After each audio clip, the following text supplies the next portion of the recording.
바이오 투자에서 가장 잔인한 진실은 대개 질병이 아니라 증거에서 시작됩니다. 임상 실패보다 더 아픈 손실은 데이터가 진짜인지 의심하게 되는 순간입니다. 약이 실패한 건지, 임상이 실패한 건지, 제조 시스템이 결과를 망가뜨린 건지 구분이 흐려지면 투자 판단 자체가 무너집니다. 그래서 2025년 12월 2일 장중 제스퍼 테라퓨틱스는 단순한 등락이 아니라 폭발로 반응했습니다. 시장은 희망이 아니라 신뢰를 다시 가격에 담을 수 있는지 시험한 것입니다. 제스퍼 테라퓨틱스는 미국 캘리포니아 레드우드 시티 기반의 임상 단계 바이오 회사로 나스닥 JSPR로 거래됩니다. 2025년 12월 2일의 움직임은 뉴스 반응이 아니라 신뢰의 재평가였습니다. 주가는 대략 $2 부근에서 대략 10% 상승으로 보였고 거래량은 대략 4천만 주로 치솟았습니다. 시가총액은 대략 $5천만, 발행 주식 수는 대략 3천만 주 수준입니다. 이런 마이크로캡에서 하루 수천만 주 거래는 관심이 아니라 생존을 건 분류 작업입니다. 그날의 가격 흐름은 논쟁 그 자체였습니다. 대략 $2에서 시작해 $2 아래로 밀렸다가 대략 $3 근처까지 치솟았고 저점은 대략 $1.8, 고점은 대략 $2.8 근처까지 흔들렸습니다. 이 정도 장중 범위는 단순 변동성이 아니라 가정이 충돌한다는 신호입니다. 시장은 이 이야기가 구원 가능한지에 확률을 두고 맞붙었습니다. 이 이야기를 보려면 먼저 이 자산이 무엇인지부터 봐야 합니다. 제스퍼 테라퓨틱스는 다각화 플랫폼이 아니라 사실상 단일 자산에 수렴하는 회사입니다. 핵심은 브리킬리마비며 줄기세포 인자가 CD117 수용체에 결합해 신호를 내는 경로를 막도록 설계된 단클론 항체로 설명됩니다. CD117은 키트로도 불립니다. 여기서부터는 생물학과 밸류에이션 두 언어로 봐야 합니다. 단클론 항체는 특정 표적을 정밀하게 붙잡는 단백질 약물입니다. 줄기세포 인자는 신호물질이고 CD117 키트는 그 신호를 받는 수용체로 비만세포에도 존재합니다. 비만세포는 자극되면 염증 매개물질을 쏟아내며 만성 자발성 두드러기에서는 그 오작동이 일상을 갉아먹을 수 있습니다. 그래서 논리는 단순합니다. 키트 신호를 끊어 비만세포 주도 질환의 활동성을 낮춘다는 가설입니다. 다만 좋은 기전이 곧바로 투자 가치가 되는 것은 아닙니다. 바이오 투자에서 핵심은 기전이 아니라 임상 효능으로 이어지는 증거의 사슬입니다. 그리고 그 사슬이 반복 가능하고 제조까지 일관되게 가능하다는 조건을 함께 봐야 합니다. 위험은 확률이며 효능, 안전성, 규제 수용, 그리고 희석 없이 생존할 확률의 합입니다. 그리고 2025년에 제스퍼 테라퓨틱스는 그 확률을 통째로 흔드는 충격을 맞았습니다. 주가가 아니라 데이터 신뢰가 무너지는 유형이었습니다. 2025년 1월 8일 회사는 비컨 연구에서 만성 자발성 두드러기 예비 데이터를 공개했습니다. 보통은 환자 수를 늘리고 설계를 다듬고 결과를 검증하며 신호를 프로그램으로 굳히는 단계로 이어집니다. 이것이 정상적인 전개입니다. 그런데 2025년 7월 초 회사는 비컨 일부 코호트가 특정 약물 제품 로트 이슈로 교란됐을 수 있다고 밝혔습니다. 약물 제품 로트는 투자자에게는 경고음입니다. 왜냐하면 로트는 제조 배치이고 단백질 의약품은 작은 공정 편차로 핵심 품질 특성이 흔들릴 수 있기 때문입니다. 효력, 순도, 응집, 안정성 같은 요소가 달라지면 환자에게 전달되는 활성 약물량과 지속 시간, 면역 반응 자체가 바뀔 수 있습니다. 그래서 화학 제조 품질 관리가 중요합니다. 일반적으로는 출고 전 규격 검사 이상 시 조사 격리 온도 체계와 인수인계 추적까지 갖춰 임상 해석이 제조 변동성에 오염되지 않게 합니다. 임상은 생물학을 시험해야지 회사의 제조 일관성을 시험하면 안 됩니다. 그런데 로트가 코호트를 교란했다면 질문은 자산 가치의 심장부로 들어갑니다. 무엇이 실패했습니까? 효력이 흔들려 과소 투여가 된 것입니까? 안정성이 깨져 약이 분해된 것입니까? 응집이 늘어 기능이나 면역 반응이 바뀐 것입니까? 충전 과정에서 용량이 들쭉날쭉했습니까? 보관 운송에서 냉장 체계가 무너졌습니까? 그리고 왜 투여 전에 탐지 차단 예방이 되지 못했습니까? 여기서 미스터리가 생깁니다. 초자연이 아니라 내부 공학적 디테일이 부족하면 투자자가 설명을 검증할 수 없기 때문입니다. 일반적인 임상 실패는 잔인해도 결론은 명확합니다. 약이 기대만큼 작동하지 않았다는 판단입니다. 하지만 로트 교란은 더 나쁩니다. 돈을 잃고도 임상적 진실을 모를 수 있습니다. 약이 실패한 건지, 배치가 실패한 건지, 노출이 일관됐는지, 비교가 타당한지 답이 흐려지면 가격은 공포와 희망으로만 매겨지고 할인율이 치솟습니다. 마이크로캡은 그 신뢰 할인의 가치입니다. 이후 회사의 선택들도 증거입니다. 2025년 중반 회사는 구조조정과 비용 절감으로 인력을 대략 절반으로 줄이고 만성 두드러기 프로그램에 집중해 현금 소진을 낮추겠다고 했습니다. 악재 후 비용 절감은 흔하지만 로트 교란 직후의 대규모 축소는 신뢰 회복이 시간과 비용을 요구한다는 신호로 읽힙니다. 동시에 병렬 백업 서사가 줄어들며 좁혀서 살아남는 국면이 됩니다. 그리고 자금 조달이 이어졌습니다. 2025년 9월 18일 공모를 예고했고 9월 19일 대략 3천만 달러 공모를 확정했습니다. 보통주 프리펀디드 워런트, 커먼 워런트 구조였습니다. 이 지점에서 투자자의 체감은 큽니다.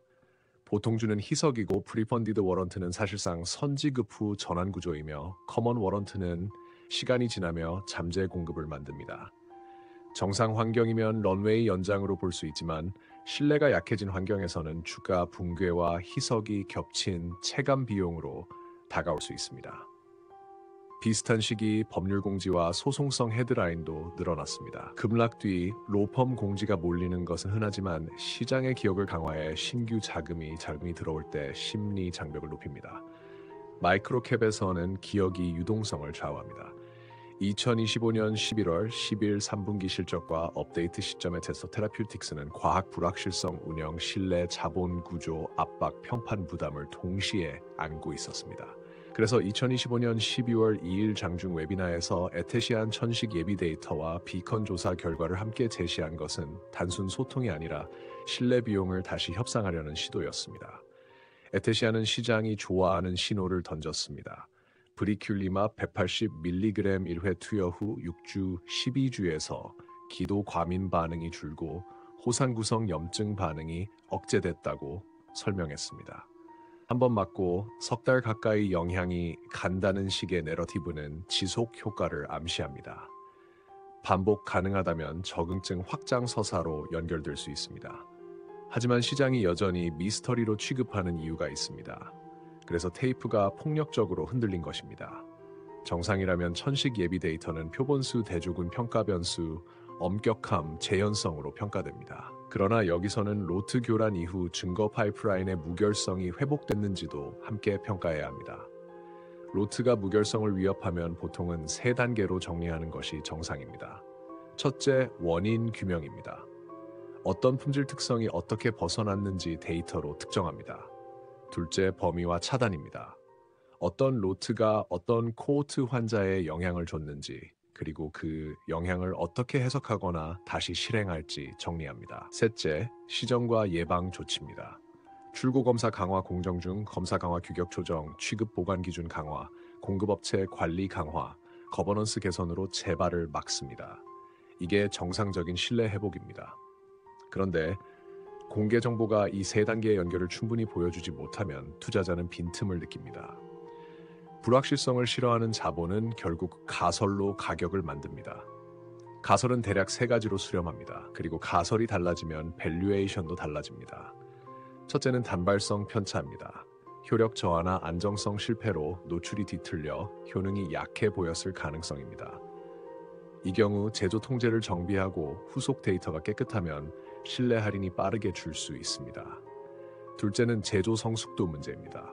공정 통제가 약해 로트 간 변동 위험이 남는다면 업그레이드의 시간과 자본이 들고 일정이 늘며 추가 희석 가능성이 커집니다. 밸류에이션은 오래 눌릴 수 있습니다. 셋째는 다요인 교란입니다.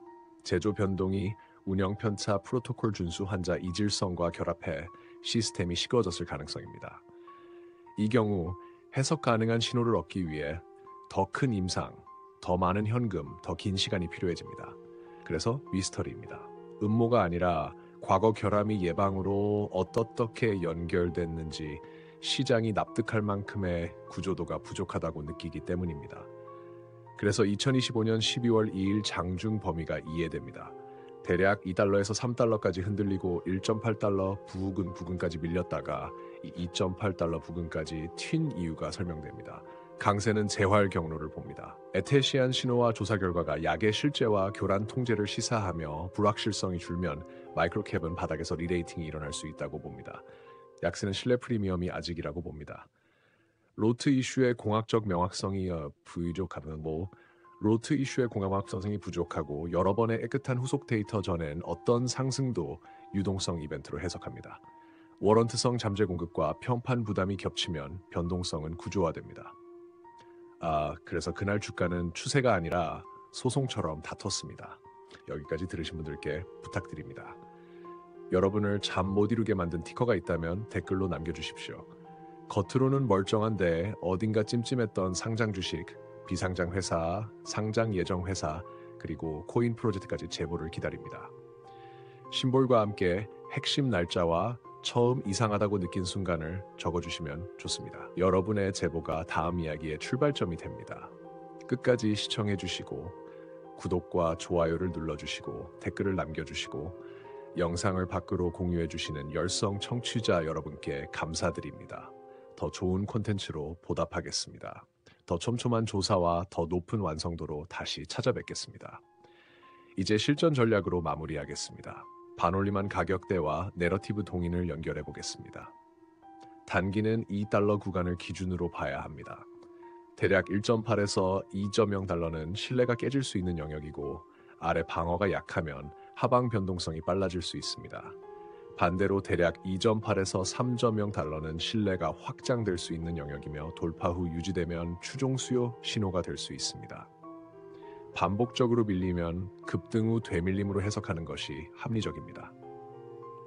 중기는 낮은 2달러 영역 위 안착이 핵심입니다. 장중 시작가로 확인된 대략 2달러 부근 위에서 받아주는지가 중요합니다. 2025년 9월 19일 워런트 구조가 있는 이상 오버행을 의식한 출렁임이 반복될 수 있습니다. 그래도 낮은 2달러 위 체력이 생기면 리레이팅 일부가 유지되는 신호입니다. 장기는 벤처 위험으로 봐야 합니다. 논리는 단 하나 반복 가능한 임상 효능과 검증 가능한 제조 통제입니다. 로트 이슈가 고립된 사건이었고 예방 가능했음을 구체적으로 보여주며 이후 데이터가 깨끗하게 반복되면 신뢰 할인이 크게 줄고 의미 있는 리레이팅이 가능합니다. 반대로 구체성이 부족하거나 새로운 운영 충격이 나오면 희석 압박과 신뢰 훼손이 복리로 쌓여 비대칭 하방을 만들 수 있습니다. 2025년 12월 2일 기준으로 제스퍼 테라퓨틱스는 약만 증명하는 게 아닙니다. 증거가 다시 믿을 만하다는 것을 증명하려고 합니다. 장중의 폭력적 거래량과 변동성은 배심원이 아직 결론을 내리지 않았다는 표시입니다. 내러티브는 망가짐에서 다툼으로 옮겨갔고 다음 방향은 설득이 아니라 영수증의 깨끗함과 재현성이 결정할 것입니다. 포트폴리오에서 관리는 단순해야 합니다. 단기에는 1.8에서 2.0달러를 신뢰 붕괴 영역으로 2.8에서 3.0달러를 신뢰 확장 영역으로 보시면 됩니다.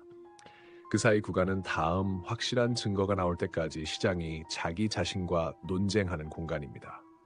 밸류스터였습니다.